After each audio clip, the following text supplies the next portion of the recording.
Olá, bem-vindos. Eu sou o Dr. Rui Franco, advogado, criminalista, atuante no Tribunal do Júri, e esse é o tema do papo, que dentro do direito brasileiro, com certeza é o que mais atrai. E, como é um papo, não é um monólogo, ainda bem eu não estou aqui sozinho, vou trazer meu amigo Guilherme Lázaro. Fala, meu Tudo bem, Rich? camarada. Muito prazer. Tudo certo, Rui? É isso Bora aí. lá? Vamos falar sobre júri? Vamos, opa! O Assunto que assunto você está domina, divertido. né? Um pouquinho. Há um pouquinho de Então, Rui, tempo. vamos lá. Primeira pergunta, já vou mandar, na verdade. Por onde Já que a vai na gente lata? começa? Já. Por onde que a gente começa quando a gente vai falar de júri, Rui? É, interessante a forma de perguntar, inclusive, porque algumas pessoas têm perguntado ao longo dessa semana sobre que história é essa de chamar de bifásico. Como assim bifásico? Por que eu estou falando isso? Porque justamente nessa questão de chamar ou não de bifásico, quer dizer, duas fases, está a diferença do que seria efetivamente começar o procedimento do júri, né? Vou recorrer ao seu auxílio, meu camarada. Com Você certeza. faz as honras para nós uma pequena leitura inicial? Pode mandar. Tá aí. Posso começar aqui? Beleza. Sim, senhor. Artigo 413 do Código de Processo Penal. O juiz, fundamentadamente, pronunciará o acusado, se convencido da materialidade do fato e da existência de indícios suficientes de autoria ou de participação. Perfeito, Guilherme. A questão é a seguinte, vamos lá. Se a gente tem, por chamar de procedimento bifásico, tendo eu que está a alma dessa forma de se dirigir ao procedimento do júri, nesse artigo 413. Por quê? O procedimento de apuração judicial de crimes na esfera penal, ele, com recebimento da denúncia pro Tribunal do Júri, que constitucionalmente é em relação aos crimes dolosos contra a vida, é igual. Procedimento comum para o júri a partir da denúncia, após a fase de inquérito policial, ele é igual. Acontece que, conforme o comando constitucional, o juiz natural, o juiz competente para julgar o mérito da acusação, não é o juiz togado, não é o juiz de direito, é o jurado, justamente aquele que compõe o conselho de sentença. Então, o que acontece? Segundo justamente essa leitura, quando o juiz de direito se convence que existem não provas, aí já está outro pulo do gato, notícia ao júri, tá? A causa. Porque ele não é o juiz natural e encontrou indícios, não provas. E por que não tem que ser provas? Justamente porque não é o juiz natural.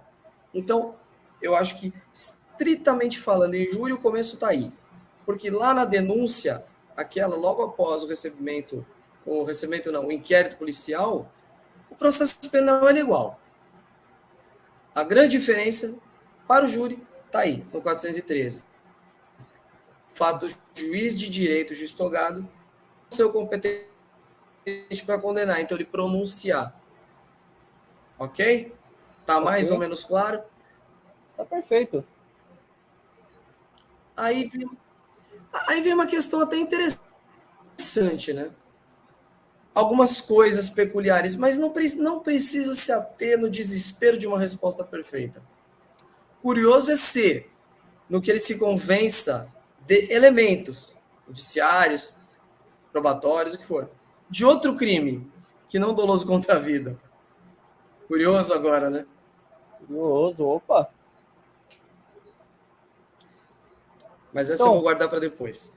Tem mais alguma coisa aí para nós ou a curiosidade hoje estava rasa? curiosidade hoje tá rasa. Pode ir tocando o barco aí. Na verdade, a curiosidade fica nessa pergunta que você fez, que eu vou aguardar ansiosamente a resposta aí no final do vídeo, beleza? Provoquei, né? Provocada. Para falar isso, eu vou fazer uma colocação agora surpresa. Manda aí. Se eu falar para você que a competência do Conselho sentença. Então, vamos lá. É apenas para crimes dolosos contra a vida? Boa pergunta.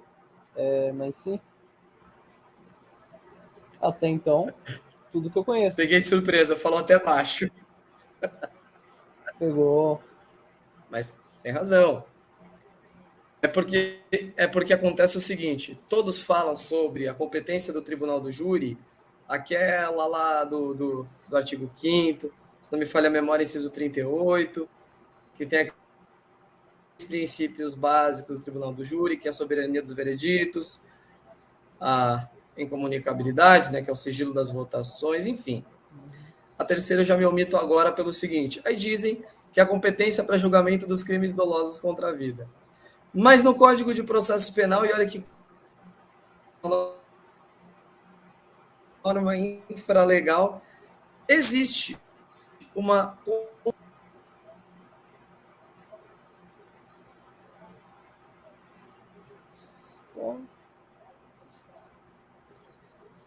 Eu vou fazer o seguinte: enquanto eu elaboro essa resposta, acessa aí do seu navegador o mesmo Código de Processo Penal, no artigo, se eu não me engano, 342. Minto. Código Penal, artigo 342, parágrafo 2º. Só um segundo. 342, parágrafo 2º. Posso? Lá, todo seu. Parágrafo 2º. O fato deixa de ser punível se, antes da sentença no processo em que ocorreu o ilícito, o agente se retrata ou declara a verdade. Se retrata do quê? Agora, lê acima. Parte do caput. Te deu alguma desconfiança que trata o parágrafo 2º? Se retratar do quê? Fazer afirmação falsa, ou negar ou calar a verdade como testemunha, perito, contador, tradutor ou intérprete em processo judicial, ou administrativo, inquérito policial ou em juiz arbitral. Perfeito. Isso é um falso testemunho. Se o falso testemunho ocorrer durante a instrução da fase plenária, judício causa, tá? Frente aos juízes naturais do Conselho de Sentença, a parte interessada seja, aí, opinião deste que vos fala, pode haver debate, ok? E o debate é sadio nesse ponto. O Ministério Público, eu acredito que ele tem legitimidade para isso, mas assim como a defesa também, principalmente se a gente vai falando, se a testemunha que falsear a verdade for da acusação, para o julgamento do crime de falso testemunho. Como acontece no plenário, caso aconteça no plenário, né, que é o nosso exemplo, existe a possibilidade da quesitação durante a votação da apuração do crime doloso contra a vida. Então, o Conselho de Sentença estaria legitimado em competência para julgar o crime doloso contra a vida que ensejou o julgamento em plenário e também o crime de falso testemunho em quesito próprio. Interessante, não é? Surpreendente. Surpreendente, literalmente, porque essa eu não entreguei antes, né? Não, essa daí não. Inclusive, eu nem lembrava da existência desse artigo, cara. Mas veja Saber só. que existe a gente sabe, calma. Falso testemunho a gente sabe que é um crime. Claro. Sem a menor dúvida. Mas veja só. Aí é que vem o X da questão. O porquê é tão importante a gente fazer essas observações, inclusive no nosso bate-papo, na área propriamente dita. Porque tem muito colega que eu até concordo, colocando o pensamento de que tem muito aventureiro no júri. E o júri não é o mesmo ambiente de uma vara ordinária. Muda muito, até a forma de desenvolver a advocacia muda muito. Não é a mesma coisa. O perfil do julgador não é o mesmo, o perfil da fala não é o mesmo.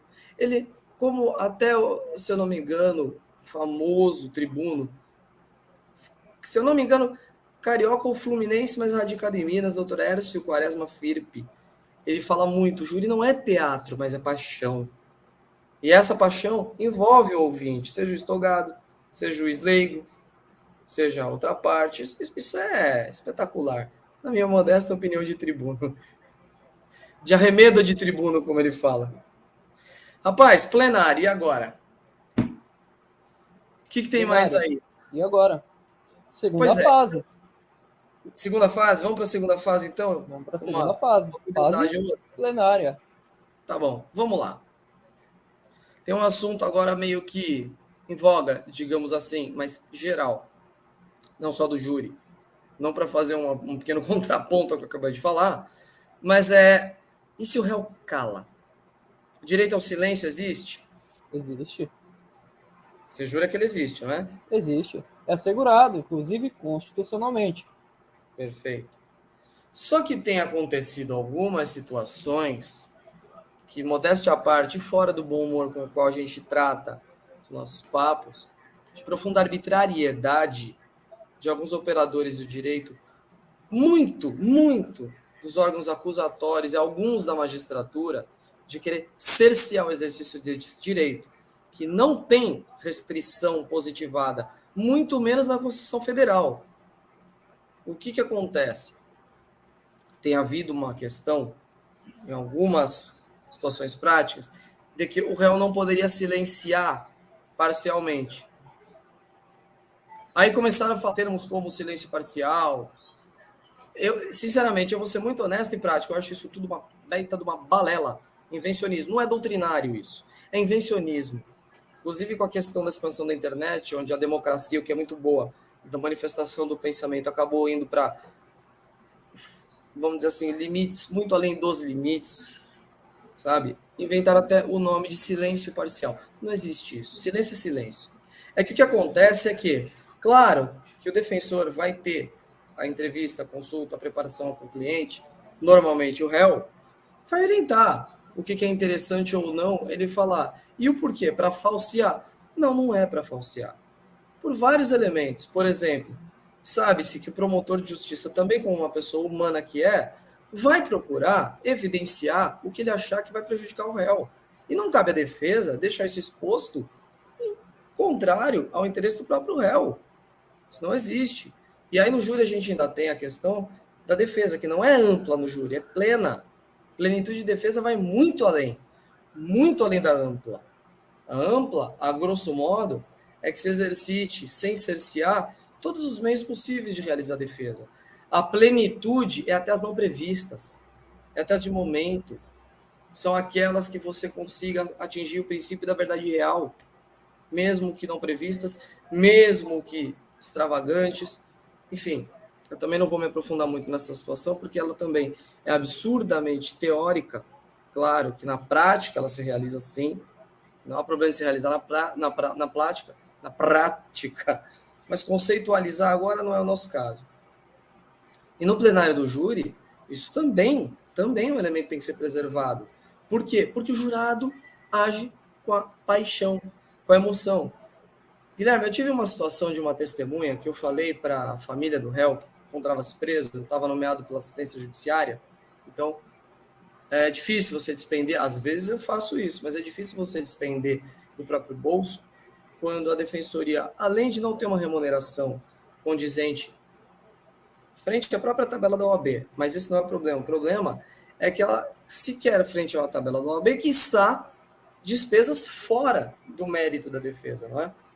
Como os deslocamentos, presídio, despesas para elaboração de estudos e provas, entendeu? Isso é bem complicado.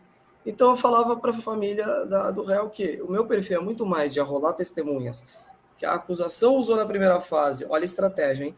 Que a acusação usou na primeira fase, mas desistiu para a segunda, para tornar duvidosa a estrutura da acusação, do que levar testemunhas de defesa que vão fazer afirmações também duvidosas. Por exemplo, o caso, rapidamente, causas e causos, não é? Seria um acerto de droga, que o réu estaria sendo acusado de ser um dos que, a pauladas, matou um devedor lá da loja no vulgo, né, do crime, onde se vende a droga.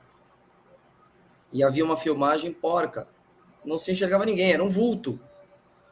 E um dos amigos do acusado dizia que estava com ele. Só que o horário do crime foi algo em torno de 21 ou 22 horas.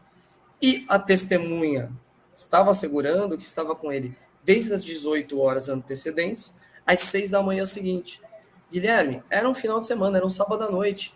E os dois eram muito amigos, além de se darem bem, porque algumas coisas haviam em comum, além das famílias serem próximas, ambos faziam aniversário no mesmo dia, e era aniversário deles. Aí eu te pergunto, meu caro Gui, será que é crível que cada um com sua namorada, no sábado à noite do aniversário de ambos, às 12 horas, sem qualquer intervalo ou distanciamento, ininterruptamente os dois estariam juntos, cada minuto? Eu, honestamente, não acreditei nessa possibilidade. Porque cada um com sua namorada, com certeza, vai querer se afastar um pouco, né? Mas esse nem foi o problema. Eu insisti com a mãe do réu, falei, é melhor não levar, porque esse tipo de situação pode até ser verdadeira, mas vamos falsear a verdade? Não, vamos preservar do que uma mera impressão que não é prova. Na minha opinião, até ilegítimo. Por isso, alguns perigos da competência do jurado leigo, mas ele se deixa levar pela impressão. E o livre convencimento dele, desvinculado de quase nada, que eu sei que é um tema que você gosta de se debruçar, deixa-nos, defesa, muito desamparados dessa discussão de qual foi a referência à valoração da prova. Porque o jurado ele é incomunicável e a votação é em sigilo. Então, o que é que acontece? Veja só, o problema nem foi esse, como eu te falei. O problema foi que o doutor promotor, fazendo as perguntas muito educadamente, pausadamente, como é de costume dele, fez uma simples pergunta. Perguntou de um corréu que estava para ser julgado em outro júri, porque naquele momento ele não tinha sido localizado, o júri tinha sido desmembrado. Ele perguntou, e o Raí? Onde ele estava? A testemunha responde assim, uma resposta natural, que não quer dizer nada, você nota que a vacância é da memória. Olha, talvez, acho que ele passou lá no quiosque rapidamente em algum momento à noite. Pois é, e foi folheando. Só que na delegacia de polícia você falou que não viu o Raí a noite inteira, então agora ele apareceu, é isso. Só jogou essa ironia. Mais nada. Pois é. A cara dos jurados. Condenação, meu amigo. Por pouco. Por pouco. Mas talvez esse pouco tenha sido na resposta que não era para estar ali por diversas repetições de aviso da parte técnica para a família. Só que a família insistiu, insistiu, insistiu. E também, na defesa, a gente tem que ponderar o lado humano. Né? A gente também não sabe o que vai acontecer especificamente, pontualmente em cada caso de júri. Quem sabe o rapaz preparado como foi, tivesse um pouco mais de discernimento.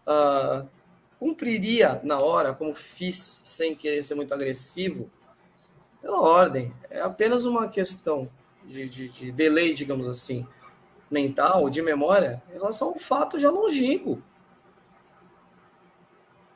Perfeito. Sim, mas, meu querido, né? Tá o segredo de que o júri não é igual a uma vara ordinária. Certo, Guilherme Lázaro? Até por causa disso, rendeu, hein? A paixão de tantos, não é mesmo? Exatamente, exatamente. Bom, até que rendeu mesmo, hein? Silêncio, plenário, o início, que muito tem sido questionado isso pra gente esses dias, né? Vamos fazer o seguinte, vamos guardar um papo para uma próxima. Toda certeza, Rui. Beleza? Abraço, viu? Abraço, agradecendo aos amigos que prestigiam o canal. Retornem para outros papos, vai ser sempre um prazer. Até a próxima.